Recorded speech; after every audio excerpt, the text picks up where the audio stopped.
Hey guys, welcome back to part two with Kevin King. Hey Kevin, how are you? I'm good, Danny. Glad to be back. Excellent. All right, so we're going to continue on from the first four hacks.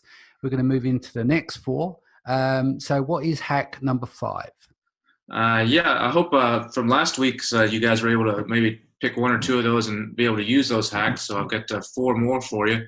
These actually come from my 99 Hacks PDF that I give out for people that take my Freedom Ticket course. I've handpicked some of these just for you guys I've never actually shared before. So you're getting these. It's the first time outside of that PDF I've ever given them to anybody, no podcast or anything. But so yeah, the next one, I get asked all the time, which keyword tools should you use or do I use? And there's tons of them out there. And I'm one of these guys that I don't like to listen to what people say. I like to go see things for myself.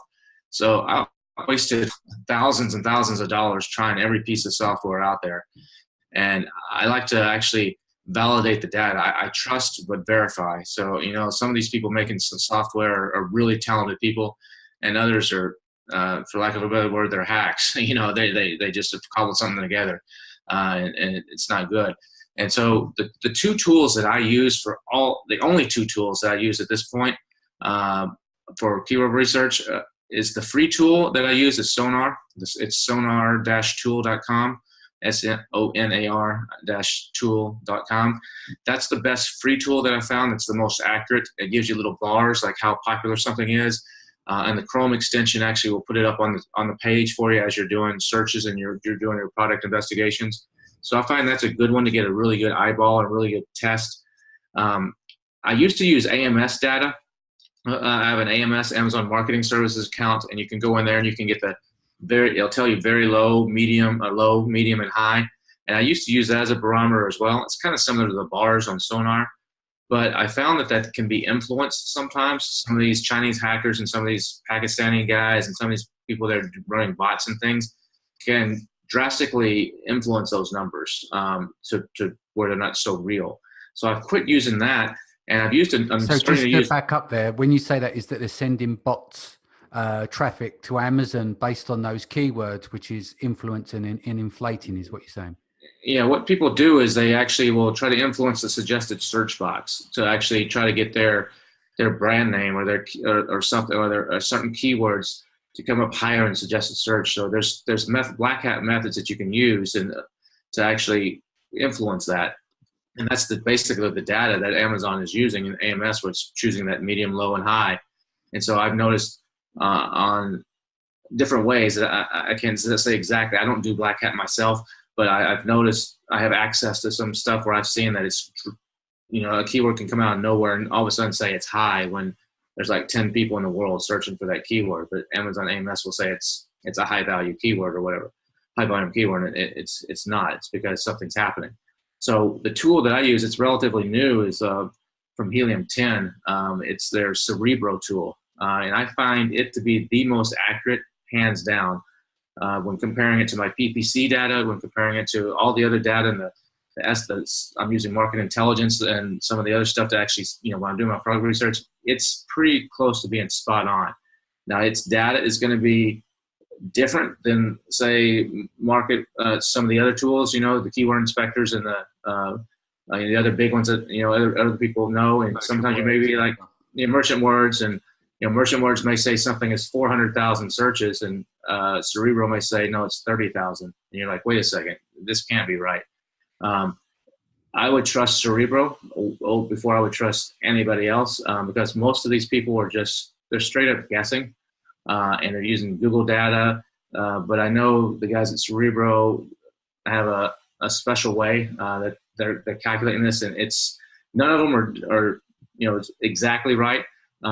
It's just like none of the other tools are, the Jungle Scout estimators and all those others, Unicorn Smashers, those are all just estimates as well. But this one I find to be by far the most accurate. So, and I've noticed that when I base my decisions on that data, I get far better results. So those are the two that I would recommend you pay the most attention to. If you're going to pay for one, use the Cerebro. Yeah. If you're going to want a free one, use the Sonar, or use them like I do together. I tell you what, the Sonar is a lifesaver because we had friends from Celix on the show a few months back, and we covered the tool. I was impressed with it, not only because it's free and it's always good, because obviously Celix is a paid version. It's in terms of being a software, but for European marketplaces, for multi-language PPC research, is invaluable. Because even down to like the ability to click on related images, because obviously you've got different contexts to the language, and across multiple languages, there's dialect, there's all these different things. I mean, I only speak one language, but I know that there's complications throughout the languages. And the fact that you can click on images that relates to those keywords, that it starts to give some semblance there, so that you can really dig in and find out whether the product that you've just launched in, say, the UK, is that whether you can replicate this across Germany, France, Italy, and Spain. So for me, it's invaluable. The one tip you're talking about the visual tool there that they have, right? Yeah, they've got a visual down at the bottom. Yeah, it's really good. Yeah, it's really good. Yeah, the one thing I would say about it for people is that for some reason, it depends on your version of Excel and everything.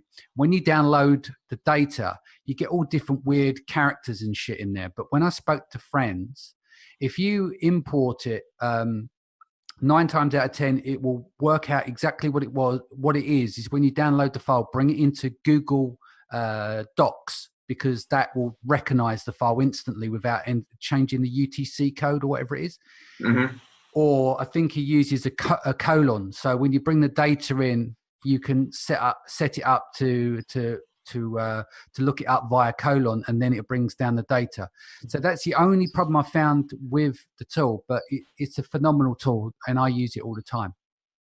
Yeah, and that's good to know. And the Cerebro tool, I mean, you can download, I guess, with it as well, and they give you the exact search volume, and the broad search volume, so you can actually do a lot of extra data mining and kind of really play with to see, what you can do with it. Those two are very similar, or if there's a big disparity between them, it gives you different thoughts and processes and different opportunities that you can go after when you're setting up your listing or you're doing your product research. So while we've got you on this subject, and you're like me, you get dirty with the data, you go deep with stuff, maybe to the extreme. I've got to a stage now personally, and I've had people like I've had on the show, like Dan Little, has convinced me of this, is going for the 80-20 rule with stuff. It's like I could spend days compiling spreadsheets for all of this data. And ultimately, at the end of the day, there's probably 2 or 3 real main keywords that are going to be your sellers, because it's like rising tides. Yeah. Well, not always though, Danny. Yeah. Not to interrupt you on that, but I that can be the case. But what I like to do when I'm doing, and this could be a whole long discussion, but what I like to do when I'm doing my keyword research is I like to find out what's driving the sales. If you go and you type in makeup brush on a Jungle Scout or Market Intelligence or Unicorn Smasher, and up comes the top 10, 20 sellers or whatever, and it tells you that this guy is selling, 1,000 a month. Well, you don't know. That's how he's ranking on Makeup Brush, but 1,000 sales aren't coming off the word Makeup Brush, most likely. That's right. There may be 1 sale coming off the word Makeup Brush, so there may be 100. So I like to take that a lot deeper and find out using a combination of tools that Market Intelligence, one of them, and Cerebro and some others, and see where that's actually coming from, and try to pick 5 or 10. And what I've found a lot of times, and I have a product right now, I have an ab roller. It's one of my products. People don't like to say their products, but I have an ab roller that I've been selling for 2.5 years that does very, very well for me. And for the word ab roller, which is the top keyword in that space for describe that product, I'm not on page 1 or page 2, but I sell 25 to 30 units a day at a high price point. It's not a runaway hit, but my price is double everybody else in the space, double everybody else. I sell 25 to 30 a day, and it's not coming off those main keywords. There's a lot of times you can find these middle range keywords that people ignore, and you put enough of those together. If you can find 5 or 10 of those using these keyword tools and target those, it's much easier to rank for them. Yeah. It's much easier to compete, and rather than going after these top 2 or 3 that everybody else is all going after because they have the big numbers. Yeah. No, that's a fair point. I mean, when I was saying that, my point of it was that you do have the main 2 or 3 keywords. And if you know how to rank and you know how to drive external traffic and do giveaways, but like you said, you can't make things stick. There's 2 elements there as well. You could go after 2 or 3 keywords, use a rotating URL storefront, yeah? And then you could rank within a few days. Now, a couple of things that can fall by the wayside. Either your product is not resonating with the audience. That could be the product itself, the image, or the price, which means you'll slip down the rankings. Or your product doesn't have any activation with that keyword. Do you see what I mean? So some products sell on that keyword. But I was just talking about overall, like I could spend days on this. And what I found across my products is that if you're in this, let's call it 3 stages. You've got the low end where there's not much search volume, so you don't get a lot of keywords to work with. So you have to go for the top one, but they're not very competitive. Then you've got the middle ground where there are competitive keywords, but there's enough room for micro conversions and the conversions on the top of the keywords. And then you've got top of the pile, which it becomes very expensive to try and rank on those keywords unless you're sending external traffic and know certain things what to do, right? But what you're saying is that discovery process. Now, I agree with you on the discovery process. For me, it's that time that you spend doing that whole discovery process. It can take a lot of your time. And in some cases, there isn't a guarantee, is there? Because it could be that there simply isn't enough conversions in that frame rate, in that area to warrant doing it. Do you see what I mean? Because sometimes you can have I overcome that by using my PPC data. So when I launch a new product, I don't immediately go do a viral launch or a honey rank or Zon Blast or any of these guys. I don't do that right away like a lot of people do. I don't pick, this is the keyword I'm going after. I think I'm going after it. Let me go after it for the exact reasons you just said. They'll get me to page 1, but I may not stick. And so I like to run heavy PPC for 2 to 3 weeks. And then look at my conversions and look at these top 5, 10, 20 phrases that I've identified and see which of those are actually converting, which are resonating. And then I'll rework my title and my listing, and then I'll go do a giveaway on 1 or 2 or 3 of those, and include some of the top ones. You know, these big money. You know, the word ab roller, which is the main keyword in that space. I'll include it in there so I get a little bit of lift for it too, but I don't target it specifically. I target the others, and that way I know that I'm going to what's called stick the landing. When I get to page 1, this is resonating, and I'm not wasting my time or money on a crazy giveaway that's shot in the dark like a lot of people do. Yeah, no, totally. And I think the other thing where people fall over is the miscalculation of what they're doing with PPC in order to rank. So there are a lot of people out there and go, okay, I'm going to go after this batch of keywords and I'm going to try and rank my product. But if they go after what I call a batch of keywords, that becomes very, very expensive for one. 2, they're quite often they miss out the calculation. So they're trying to take up the top spots. And now with the right rail possibly disappearing as well, it's going to come more and more expensive. And there's that percentage of organic sales over PPC sales. So I think where a lot of people maybe don't succeed when they're launching a product or it becomes very expensive with PPCs because they try to use too many keywords I agree. At the same time and do not do the correct calculations to work out what their spends are over what their returns are. Yeah, I don't typically target more than about 20 or so, 15 or 20. I don't fill it up. You can do 1,000. I don't fill that up. One of the most effective mining ones that I do, I still run automatic campaigns at a low bid now for 2 years in one of mine because it works at like a 4% ACoS. Yeah. But I do single words. So if I do keyword research and I've got a list of 300 phrases, I'll dump those into a tool and have it dedupe it down to the individual words, not individual phrases, but if it's makeup brush, it's the word make up, with no dash or space, and then brush, and then whatever.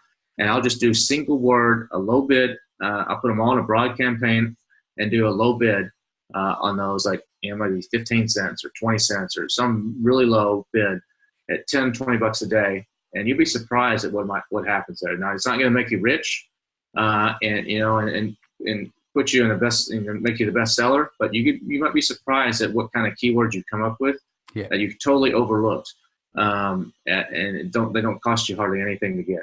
Yeah, I mean, Brian, Brian Johnson we had on the show a few weeks ago, he kind of came up with a good solution there, is that you can throw and stick to the wall, is that you can take a load of keywords, dump them into a campaign, and if they don't get suggested bids by them, the chances are they're not worth going after, which make kind of good sense as well, and that will help filter down the bulk of the keywords you've got. Because the danger is as well is you could spend a lot of time pushing data around unnecessarily, and I think unless, like me and you, we've done this before before Amazon, we've done this in commerce. We understand how PPC works and stuff. And I think if you're kind of new to this business, then you can get overwhelmed because you're trying to go after thousands of keywords.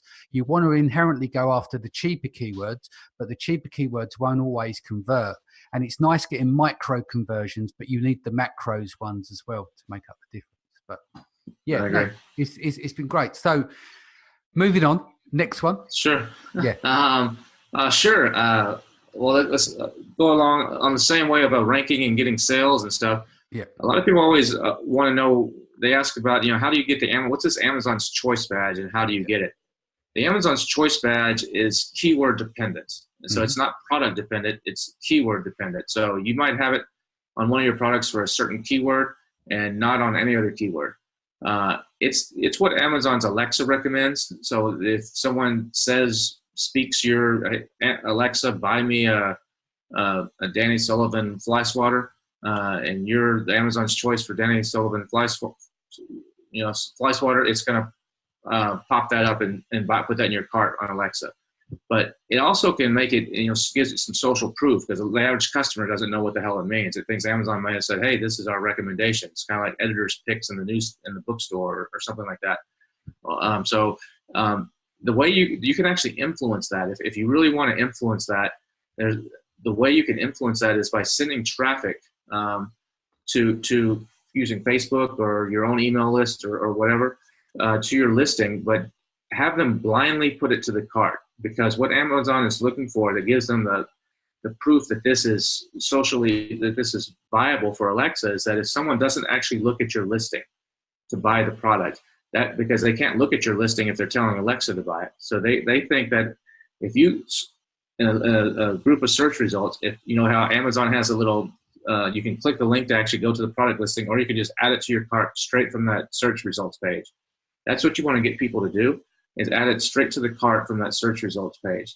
There's a link, Amazon.com, it's basically, it ends in add.html, and you can, some additional code, you can probably Google this and find this information, and it will create that link for you. So they just hit the add to cart button blindly without looking at your full listing, and you get a handful of those on some of your keywords, and you'll have Amazon's choice on a lot of stuff. So that's like a little hack that's actually working right now to influence that Amazon's choice and get that badge if that's something you're looking to do.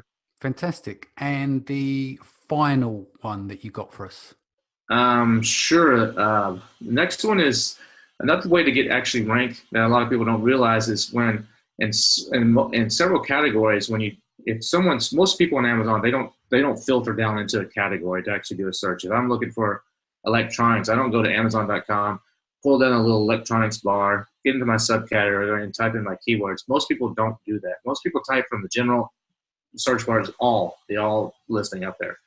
And a lot of times in many categories, what Amazon does is on the search results for that is they will, if there's a lot of subcategories and under that your keyword can go into or that's relevant for you, they'll show typically the top two listings in each of those categories will often appear on page one. Now, if there's 25 subcategories, they're not all going to appear on page one, but usually there's 6, 10 subcategories or something that are relevant. They're going to take the top two typically, maybe in some cases 3 or 4, but typically the top 2 will definitely make it and show those in the results. So if you can get your product into the top 2 sellers, even with a bestseller badge, or maybe it's the number 2 position in a subcategory, your chances of being on page 1 for any specific keyword are far greater. And that's how sometimes you'll see a product that doesn't sell so much and it has a BSR of 50,000 and everybody else has a BSR of 1,000. You're like, how'd this guy get there? It's because he picked some random obscure subcategory to put his product in, and he's in the number 1 or number 2 position in that random subcategory. So if you there's a tool on Amazon, if you just Google it, subcategory picker or something, because when you go in to set up your product, it doesn't give you all the subcategories. It only gives you like a few of them, but you can actually go in and there's some tools, and you can Google this. A category code, haven't you? Yeah, it's like a category code, and you can really go in and see where you can compete. And there's some categories where you might only need 3 sales a day to be the best seller or the number 2 guy or something, and you can just get your product into that category. Or if you have a variations, get one of your variations in that category, and the rest of them in other categories, and you can do some magic. So that's a little hack. Just that subcategory that you're in can make a huge difference in how you appear, how your PPC works, what you get indexed for. So pay good attention and maybe even experiment with that a little bit, and see what that can do for you. Excellent. And I mean, obviously, because it's category related and we've got to deal with relevance, have we got to be a bit careful with that in any way? So you can't just you do. From not being a pet and then go into home and kitchen, So yeah. You got to be careful. Yeah, no. There's a balancing act there with the relevance for sure. Yeah. But there's ways to do it, and to really. This used to be a little easier when you could actually be in 2 categories. Back in the day when you could just phone up Amazon and say, "Hey, can you put me over here, please, too?" And they would do it. But sometimes Amazon will automatically assign you to a second category. So I've noticed that sometimes when I put it in one category and I get a bunch of sales, and I'm like later, you're like, no, I want to try this other category and see if I can get a boost.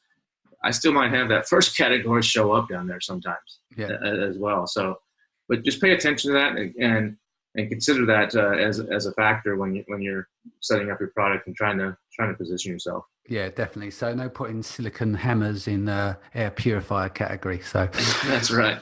Excellent. Look, it's been amazing having you on. Thank you so much for sharing what you've been sharing over the 2 episodes.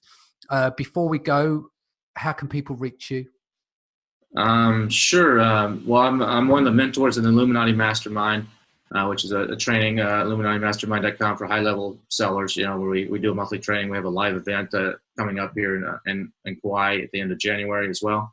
And then I also have freedomticket.com if you want more of these hacks. You can go, there's a webinar over at freedomticket.com. I think it's on replay right now.